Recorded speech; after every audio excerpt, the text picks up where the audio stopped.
Sir Gerard watched from above as Lady Aias murdered one of her followers right in front of her. He could not hear what she was saying, as he was keeping his Pegasus out of view as much as he could. Only through breaks in the clouds could he see what was happening. He had been sent by Duke Laguerre to make sure the roads were clear for the meeting with the dwarf king, and he had stumbled upon the skirmish between the elves and the dwarves. Gerard viewed this as an opportunity to show the dwarves the value of having the knights as an ally, and would prove his might in battle, and hopefully earn for himself a better command than just a scouting force. He watched a while longer to see those troops who were left begin to make their way to the coastline. Gerard thought it was odd that they were not headed back to what he knew of the normal elven campsite, but thought no more of it. He flew back to camp and gave orders to his peasant command. He knew the elves would be a tough opponent, but the kingdom needed an ally, and Gerard needed a new command. All right, welcome back to another narrative battle report. Tonight, we have Michael fielding the Dread Elves versus Skip's Kingdom of Equitaine in a 3,000 point narrative battle. It's been a while since, excuse me, since this game was played. So I don't remember if they were doing a scenario or not. But let's go ahead and get into the deployment. So, we have a unit of, looks like 20 Corsairs with his wizard in it, which is a level 4 to cosmology. He's got a unit of 20 executioners with Lord Fenry, his BSB. He has a unit of 15 of the crossbow auxiliary, 2 bolt throwers up on the hill, and a unit of dread knights. Skip is fielding his general on a Pegasus. He's got like the axe of battle and the lethal strike set up, so he can get as many attacks as he can. Then he's got a unit of, looks like 12 or 9, 10 Knights Aspirant. Then there is a unit of Peasant Bowmen, a big old brick of peasants, and in with them is his wizard damsel, who is a level 4 to divination, as well as his BSB, who is a paladin with the virtue of humility. I don't remember what else the rest of his build is, but it's not all that important. In the back, there is a trebuchet. Next to the big peasant unit is another unit of peasant bowmen. And then he has a unit of mounted peasant yeomen as chaff. He also has a unit of the brigands that are scouted way up on the Dark Elves' flank, but I think I forgot to take a picture of those. So here's Vanguard. He basically pushes up the yeomen to try and keep the Dread Knights busy. But the Dread Elves get turn 1. I think Skip is playing with the virtue that gives him the extra ward save against armor piercing. Which, given the elves, might help. I don't know. But he does not charge the Dread Elf or the Dread Knights at the yeoman, just moves them up a little bit, and brings the rest of his troops around the side of the ruin.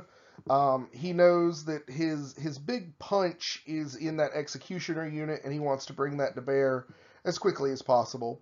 The crossbowmen have turned Swift Reformed 90 degrees so that they are staring at the brigands who are just off the screen to the left. Then there is, I don't think they had any magic of consequence, so they go into shooting. Some bolt throwing happens, I think, and several of the yeomen die. And then they're finished off by the other bolt thrower, because I don't think he had a good line on anything else he wanted to shoot.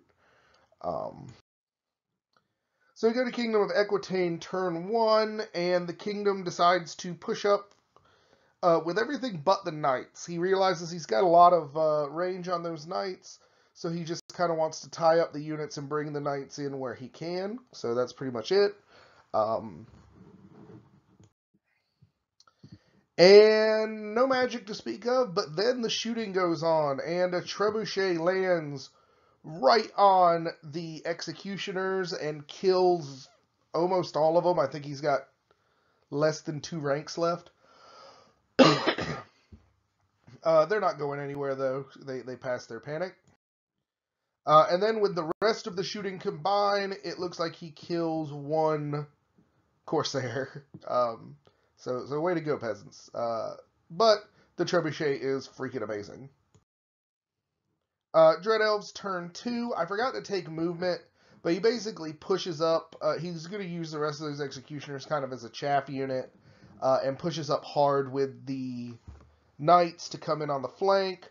And then they go into magic, and he drops the 6 cosmology spell on the big peasant brick, the Unity and Divergence, I think is what it's called, and ends up peeling off better than 2 full ranks of peasants. But they don't panic either, so they're holding on. So they're trading big hits on their units. Unfortunately, the peasants have just more bodies than the elves do, so it puts the elves at a distinct disadvantage in this conflict at the moment. And over here, the crossbowmen shoot 3 of the brigands, which is enough to make them panic, and they start running. And then KOE goes, he charges the peasants at the executioners, who turn and flee, and I think he failed the redirect into the Corsairs, or he didn't try it, I don't recall which. But he gets stuck out there in the middle of nowhere. He also tried to charge the knights into the Corsairs and failed that as well.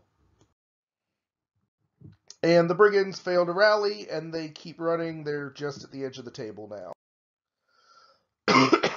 So, seeing how badly the failed charges went, and not wanting to get caught by the Dread Knights, the general flies over here and hides behind the Knights Aspirant. Magic goes on, and the wizard zaps out most of the remaining executioners. There's only 2 left. And I believe it's a miscast, so it looks like it loses 3 models for her trouble.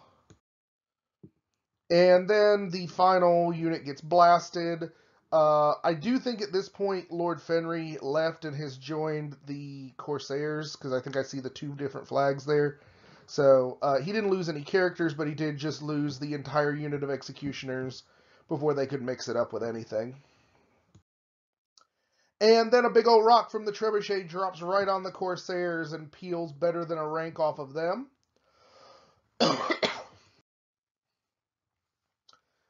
Then it's the Dark Elves' turn 3. Dark Elf Cav charges the peasants. They choose to flee. All for naught, they are caught anyway, and the Dark Elves succeed the leadership check to turn to face the flank of the Knights. And now he's got Dark Elves in his backfield. And actually, it looks like now that I'm seeing this picture, looks like there is 1 executioner still running. But the Corsairs here tried to charge the front of the Knights, and looks like they failed it.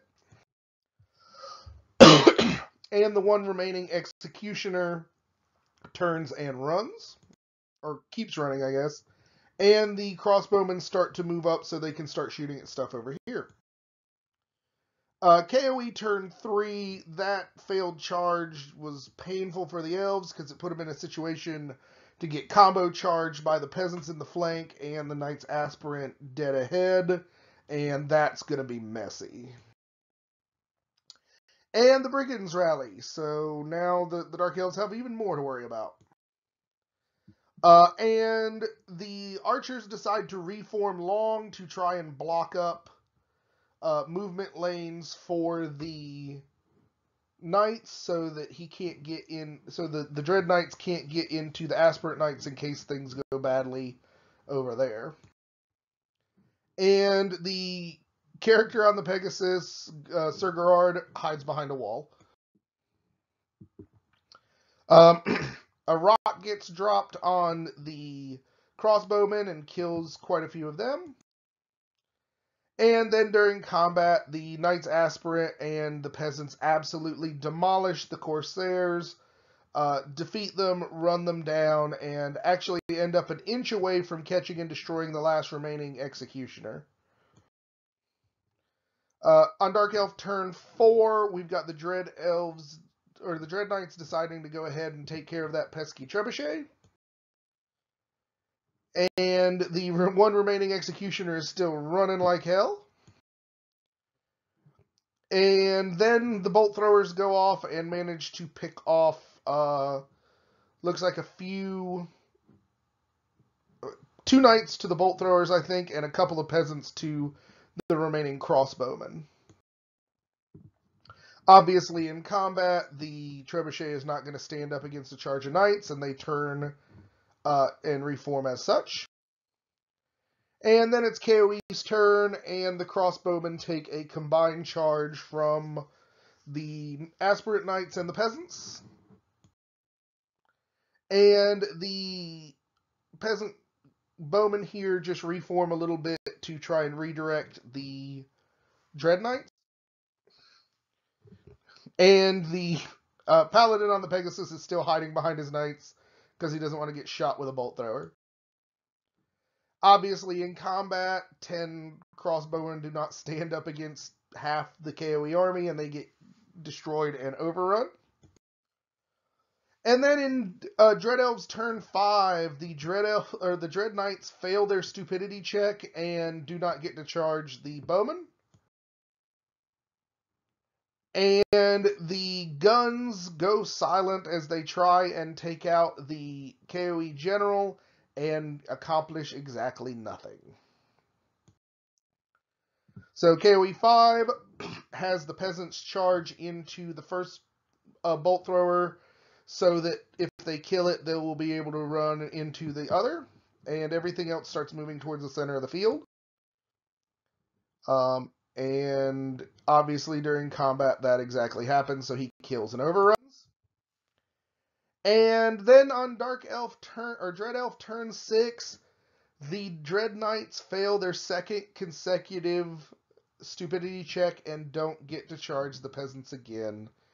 And it is at this point that the group, I think they just pass on Kingdom of Equitaine's turn 6, just assuming they'll kill the bolt thrower, and that is where our game is going to end. Lord Fenry raced through the halls of Port Kervien's castle. He had heard the news of a message being sent by one Lady Ias, and he knew the content would need to be suppressed to avoid war. However, as he slammed open the great hall doors, he was met with the sight of his failure. Prince Victus was already holding the crumpled letter in hand. His usually poised face turned to that of clear disappointment. Lord Fenry, Victus called, waving the lord over to him. As Lord Fenry paced to his prince's side, the royal voice again spoke, though with a hint of laughter. Come to prevent my reading? Of course, you can drop the act, Fenry, a stern feminine voice called, the voice of Lady Victus. Thal looked up, his face still holding the same look, a disappointment that Fenry could feel even being several paces removed. I am sorry, my prince.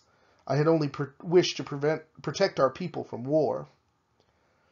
At this, Thal's face turned to that of his stern, ever unemotional persona. Fenry, I do not blame you for it.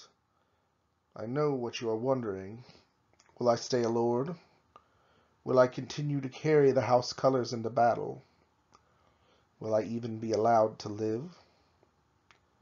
Yes, to all. The revelation that he wouldn't be reprimanded struck Fenry odd. That is, until Thal answered his thought before it had even been voiced. I see far more than any would understand, and I know these actions were born from loyalty to the people, and not treason. Then the letter? Fenry questioned.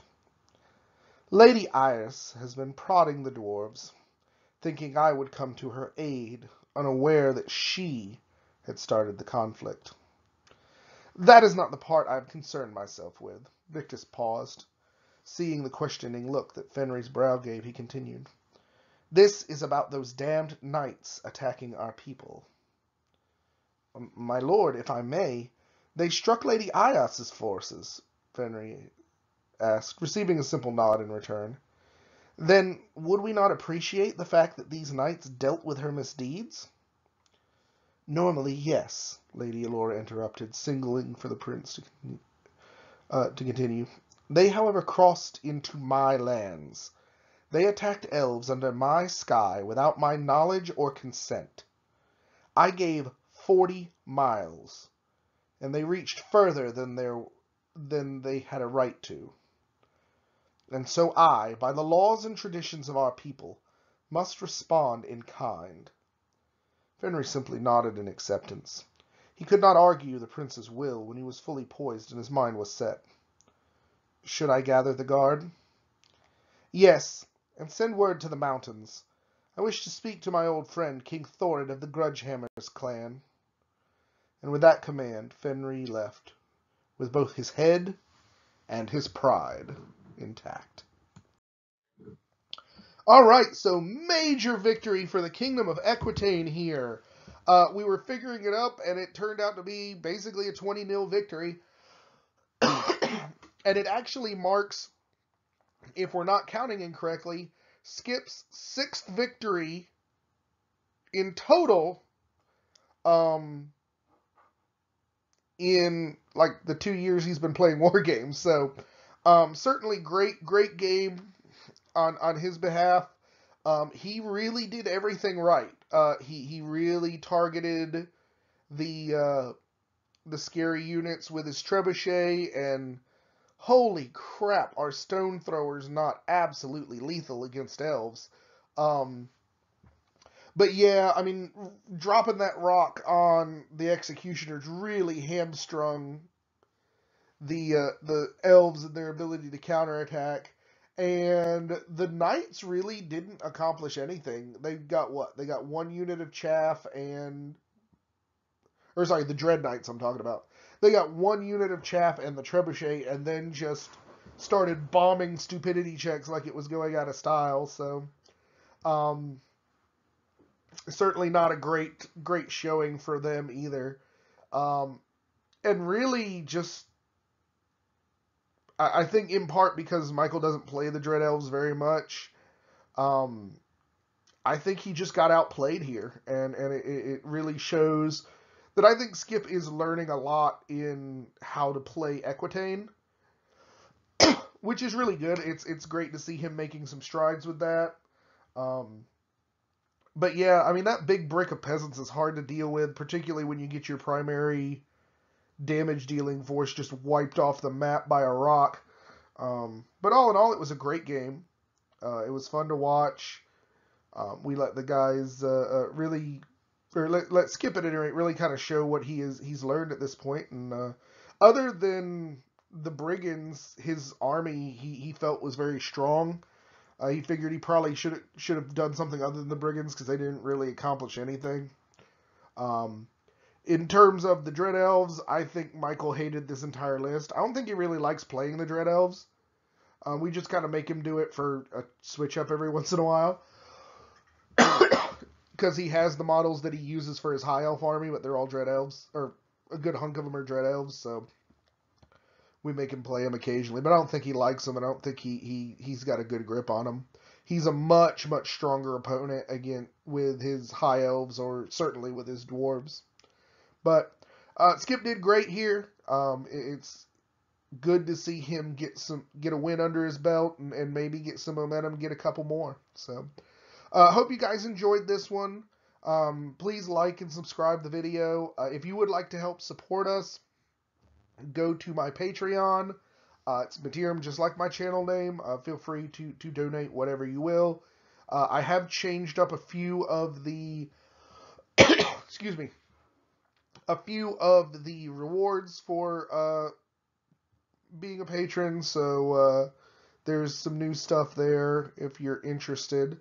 Again, I'm going to call out my 2 current patrons, Peter Voss, or Vase. I'm still working on trying to pronounce those 2 dots above the A, Peter. And Sylvanus Ironwood, I appreciate you guys giving of your hard-earned money to support us, and I hope I remain worthy of that patronage. But other than that, again, I hope you guys enjoyed this one. Thank you for watching, and we will catch you on the next time.